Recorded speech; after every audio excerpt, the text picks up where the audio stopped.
Hi friends, ఈరోజు మా lunch చూద్దామండి. వేడి వేడి రైస్, దీంట్లోకి టమాటా పప్పు కొంచెం పలచగా చేశారు ఫ్రెండ్స్, ఎండాకాలం కాబట్టి అలాగే ఉండాలి. అప్పడం, ఇది వచ్చి వంకాయ పెరుగు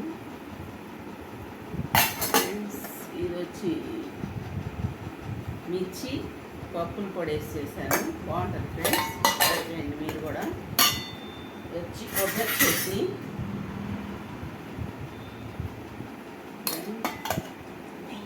ఇది వచ్చేసి మా ఏప్రాలు పంపించింది ఫ్రెండ్స్, వంకాయ టమాటా కర్రీ.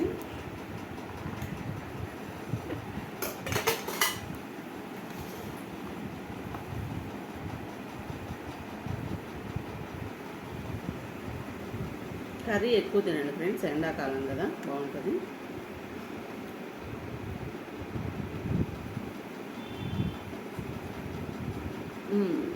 పప్పు, మిర్చి సూపర్గా ఉంది ఫ్రెండ్స్. మీరు ట్రై చేయండి ఒకసారి. నచ్చితే లైక్ చేయండి, సబ్స్క్రైబ్ చేసుకోండి. Topic is over.